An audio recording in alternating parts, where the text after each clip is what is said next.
Hey everybody, it's me, Rick Acosta, the Dodger Card Collector, coming to you with another video. I decided to talk to you guys in front of the camera today. I think I haven't done that since my first few videos, and I thought I'd give it a try and see how it looks. Today is Friday. I'm hoping that you'll see this video on Friday afternoon or possibly Saturday.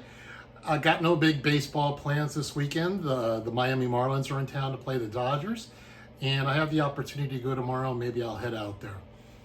Regarding baseball cards, I don't think I have any big plans. I hope to get a couple of cards in the mail and maybe work on some storage issues that I always have. But other than that, I've got nothing big going on.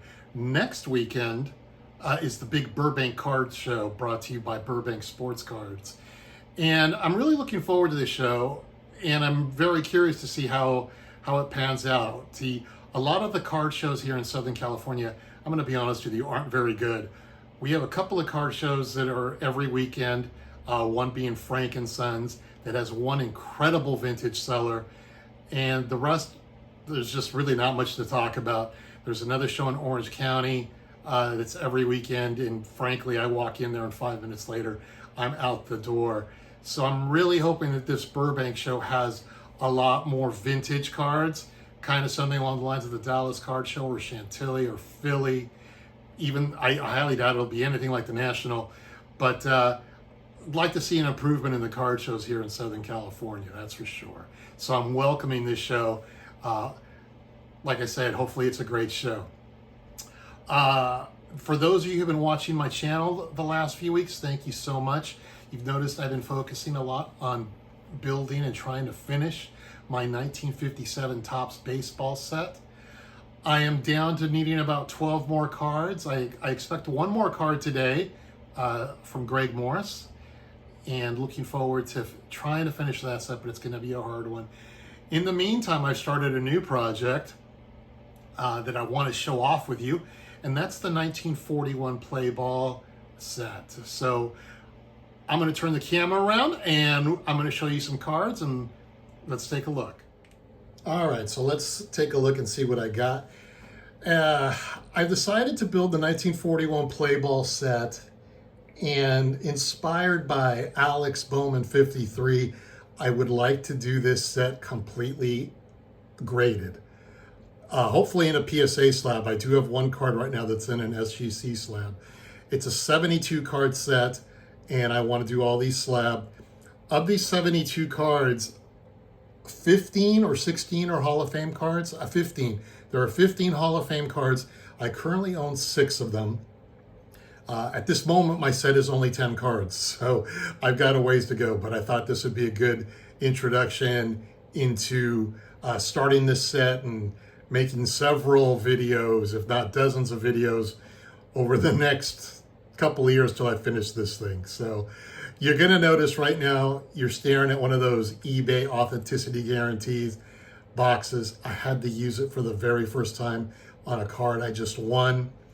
And I actually had a half decent experience, and I think it's probably because I live close to PSA, so it only added 3 days to my PSA received the card on Monday. I received the card yesterday, which was Thursday. So it only delayed my shipment by 3 days, and I really didn't want the service, but I had no choice. So I'm going to show that card last. All right, starting off my list here of the 1941 play ball is Carl Hubbard. Hubbard was a 2-time MVP from 1933 and 1936. In 1933, he won 23 games, and in 1936, he won the MVP. He actually won 20 games 5 consecutive years from 1933 to 1937, and he was voted into the Hall of Fame in 1947. Love the card. This set is going to be a nice one when I finish, just because I love the look of the cards. I love the background, love the color, love the poses. I know that these cards are basically painted over versions from the 1940 play ball set where they were black and white photos. I really like this set though, so that's my first card, and that's Carl Hubbard. All right, next is his New York Giant teammate, Mel Ott. Mel Ott, who played in the MLB from 1926 to 1947, an 11-time All-Star. His best season being 1921, probably where he 42 home runs, 151 RBIs, batted .328, and he only struck out he only struck out 38 times. The irony about all this is that he finished 11th in MVP voting. So I decided to do a little research on Mr. Ott since I didn't get to see him play. I was always amazed because he did hit 511 home runs. He hit 30 home runs 8 or more times in his career. But I learned of his 511 home runs, 323 of them were hit in the Polo Grounds. You're like, so what's the big deal? Well, the Polo Grounds had a 257 feet foul pole line going down the right field line. The writers tended to call Mel Ott the master of the Chinese home run, which was a word for hitting a home run not too far, in a nice way of putting it. So his home runs weren't looked at as the way you'd look at Babe Ruth or Jimmy Fox or someone else. So still, he's a great player. It's a wonderful card, this PSA 4. Mel was voted into the Hall of Fame in 1941. One of the things I really enjoy about this set is that I'm collecting cards of players who I have only heard of, like through Vin Scully and other broadcasters. So it's nice to have these guys in my collection, as there's very little footage of these guys, video-wise, so to speak. As you see, speaking of Jimmy Fox, my next card is a Jimmy Fox and a PSA 3. Fox played in the big leagues from 1925 to 1945. 3-time MVP, 1932, 1933, 1938. He won the Triple Crown in 1933, 48 home runs, 163 RBIs, batting average of .356. He also hit 50 home runs in his 2 other MVP seasons. In 1958, he hit 33. In 1933, he hit 58 home runs. He also won 2 World Series with the Philadelphia Athletics in 1929 and 1930. 2-time batting title champion. This was a great all-around player. And Jimmy Fox was voted into the Hall of Fame in 1951. All right, so coming up next is Yankee pitcher Red Ruffin. Ruffin had 273 wins over a 23-year career. He was traded from the Red Sox. He started his career with the Red Sox. He played 5 years for the Red Sox in the 20s, and he was traded after the 1929 season. He really didn't do much with the Red Sox, but when he got traded to the Yankees, his career really blossomed. 4-time 20-game winner, 6-time World Series champ, and I believe along with Lefty Gomez, you might call Gomez the ace, you might call Red Ruffin the ace, but the 2 dominant pitchers of the Yankees in the 1930s. Ruffin was voted into the Hall of Fame in 1967. All right. Since I do collect Dodger cards, I originally started buying play ball cards with the goal of I want the 1941 play ball Dodgers team set, and I wanted those all slabbed so I could put them on my display wall. I thought that would be like my crowning glory on my Dodger collection, not realizing that I would start buying 1930s and 1920s and 1910 type cards later on. But so the next few cards are all Dodger cards, just because I'm going in numerical order based on the checklist. And back then for the play ball set, all teams were listed in a particular order. So the first Dodger card is Adolph Camille, who was the 1941 NL MVP. He had 34 home runs and 120 RBIs with a batting average of .285. Camille played in the big leagues from 1933 to 1945. He was traded over from the Phillies right before the 1938 season, When Larry McPhail took over the Brooklyn Dodger organization in the late 30s, this is where the Dodgers became the Dodgers, so to speak. I'm not going to lie to you as a Dodger fan. They were a real crap organization in the 20s and the 30s. And McPhail brought over Adolph Camille and a couple of other players I'm going to show to you shortly. But to me, 1938, 1939, 1940, this is the beginning of the real Dodgers.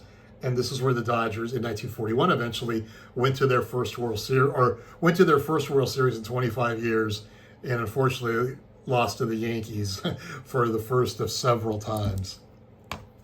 All right, next on my list is Walter Kirby Higbee. Higbee pitched from 1937 to 1950.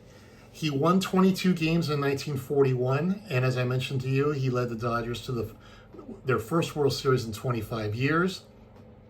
He went to serve in World War II, and when he came back, he won 17 games in 1946. And then in 1947, he won 2 games, but he had issues with playing with Jackie Robinson. And if you've seen the movie 42, Kirby Higbee is featured prominently, along with Dixie Walker, as one of the players who really didn't want to have anything to do with Jackie Robinson. So Branch Rickey traded him to Pittsburgh in 1947. He pitched 3 more years after that, but really after 1948, he wasn't used in a starting role anymore. His best years probably were with the Dodgers. All right. Next is Luke Hamlin, the hot potato. I like how these cards feature their players' nicknames. Luke Hot Potato Hamlin. He pitched with the Dodgers from 1937 to 1941. He won 20 games in 1939. He also had a really good season in 1940. But by 1941, he was blowing lots of leads, and manager Leo DeRocher lost faith in him. Didn't want to use him. He'd continue to use him under orders of Larry McPhail, but Hamlin just had a real tough time. And he lasted a couple of more years after that, but his best years were with the Dodgers from 1937 to 1941. Next up is the one major big rookie card for the 41 play ball set, Harold Peewee Reese. I don't know if he was the captain of the Dodgers. I always say captain of the Dodgers. I should have looked that up before I made this video, but he played with the Dodgers from 1940 to 1958. He got his name Peewee when he won a marble champion.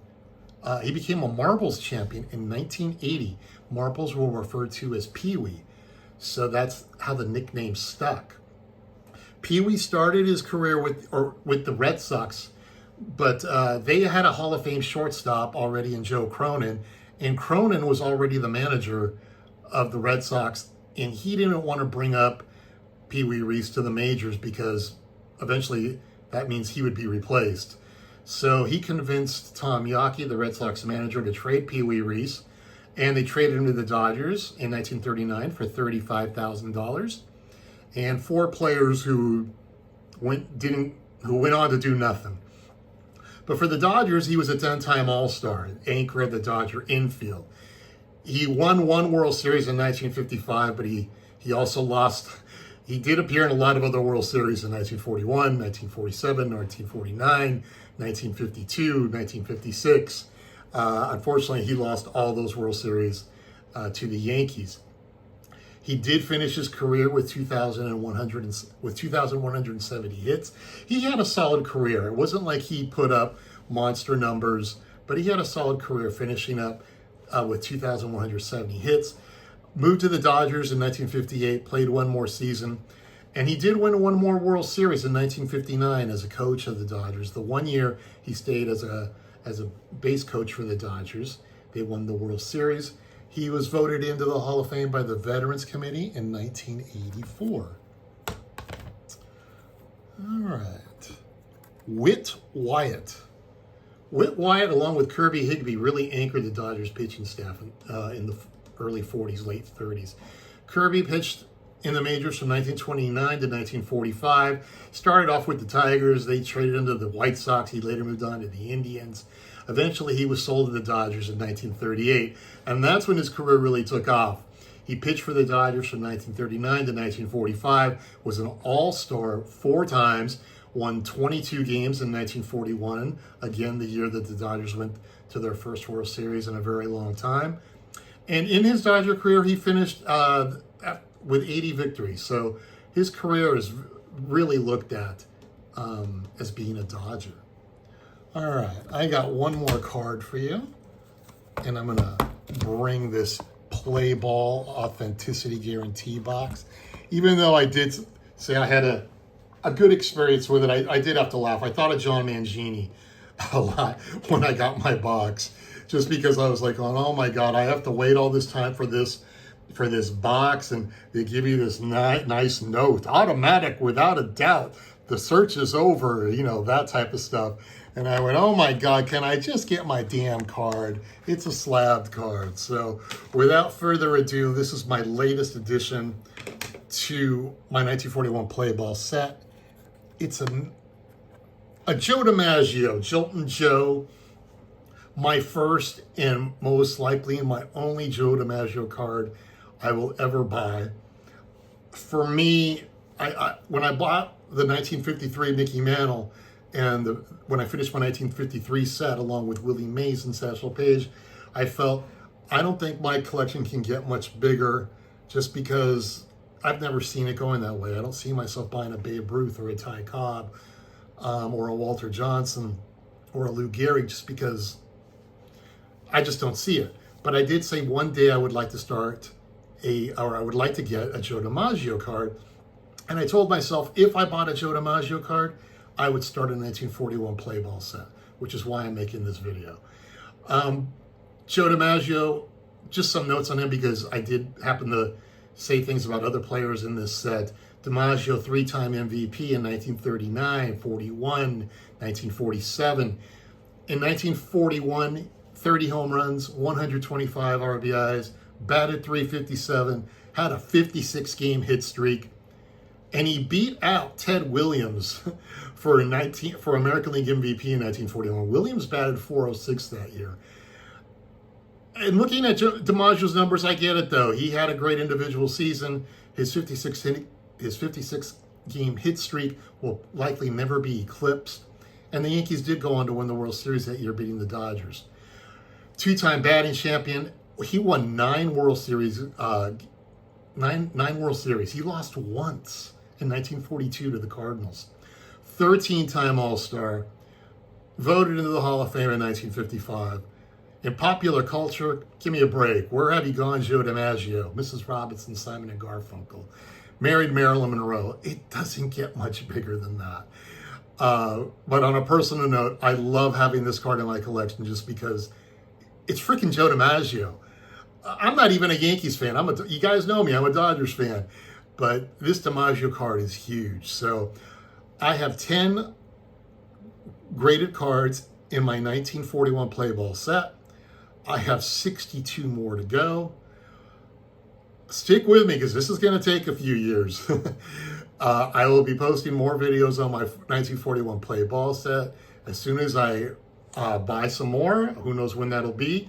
In the meantime, the next time I'm going to come to you with a video, because I just picked up some 1957s along with some Dodger cards from the 1930s. So thanks again for watching, you guys. Have a great weekend.